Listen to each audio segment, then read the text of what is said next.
수행자라는 말을 들으면 여러분은 어떤 모습이 떠오르시나요?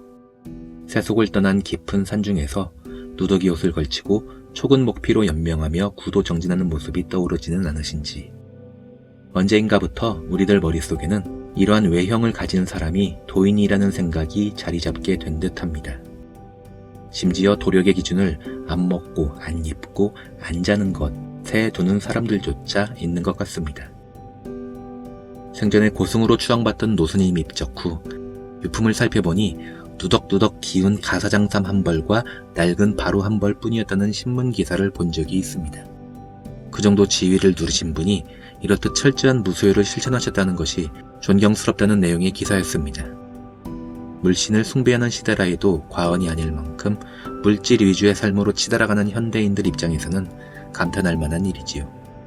더구나 충분히 부를 누릴 만한 지위에 있으면서도 몸소 검약을 실천하는 것은 쉽지 않은 일로 보입니다. 그러나 여기서 우리는 무소유의 개념에 대해 되묻지 않을 수 없게 됩니다. 무소유를 글자 그대로 해석해서 아무것도 가지지 않는 것이라고 풀이한다면 과연 어디까지가 무소유인지. 예를 들어 옷 한 벌과 바로 한 개까지가 무소유라면 옷 두 벌부터는 무소유가 아닌 것인지. 완벽한 무소유를 실천하려면 옷 한 벌, 바로 한 개조차 없어야 하는 것이 아닌지 하는 생각으로 전개되다 보면 철저한 무소유를 실천하는 일은 생존을 위협하는 선에 이르게 됩니다.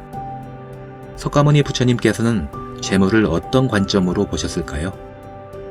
부처님께서는 금색 왕경에서 빈궁고야말로 어느 고통보다 무거운 고통으로 죽음의 고통과 다를 바 없다.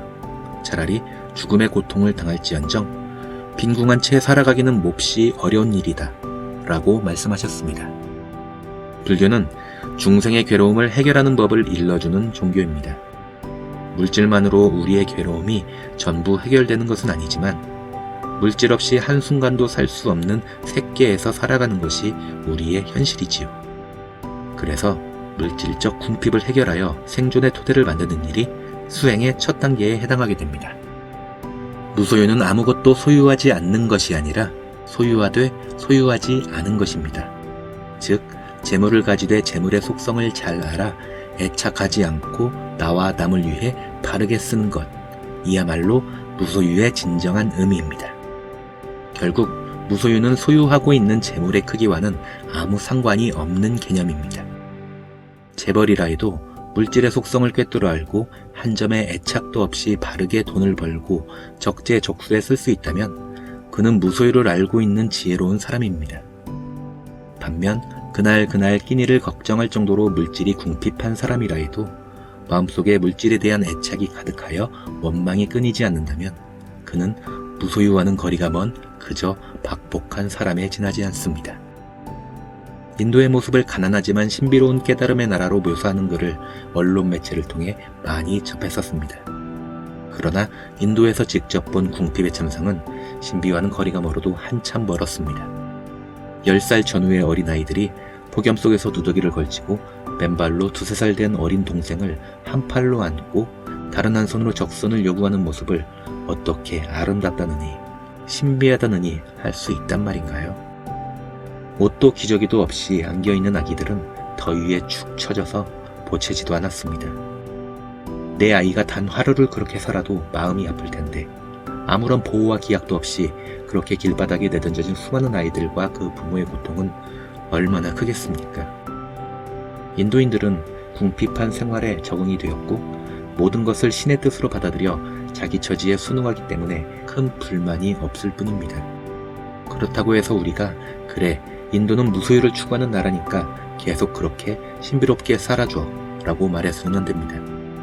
언제부터인가 잘못 해석된 무소유의 개념이 이렇게 사람들을 고통에 무감각해진 무력한 사람들로 만든 것은 아닐까요? 2500년 전에 석가모니 부처님은 최고의 부자셨습니다. 부처님 승단 소유였던 기원정사나 중림정사를 비롯한 절들은 당대 최고의 뛰어난 건축물이었습니다. 대부분의 정사들은 자연환경이 빼어나고 지세가 좋으며 교통이 편리한 곳에 지어졌고 왕궁보다 더 빼어난 건물들이었습니다. 그렇지만 부처님께서는 그 재산을 소유하시되 소유하신 적이 없었습니다. 부처님께서 그런 정사에서 무중생들에게 법을 설하시고 시시때때로 정사를 떠나 맨발로 거리를 걸으시고 선수 탁발을 하시고 온갖 수모를 겪으면서도 중생들에게 법을 전해주셨습니다. 열반을 드시는 그 순간까지도 말이지요. 반면 옷 한 벌에 죽으로 끼니를 때울 정도로 궁핍하다 해도 물질의 실체를 훤히 알아 여여하며 해안으로 세상을 보는 사람이 있다면 이 또한 무소유를 아는 분이실 것입니다. 무소유라는 글자에 얽매여 그 너머의 깊은 뜻을 헤아리지 못하고 외형적으로 해석해버린다면 우리는 단지 궁핍한 사람을 존경하는 우를 범하거나 물질을 많이 소유했다는 이유로 상대의 정신세계를 무시하는 실책을 저지를 수도 있을 것입니다. 더욱이 이러한 문구 하나의 잘못된 해석이 한 나라를 고통스러운 궁핍으로 몰고 갈 수도 있다는 사실을 염두에 둘 때 경전의 바른 해석이 얼마나 소중한지 새삼 되돌아보게 됩니다.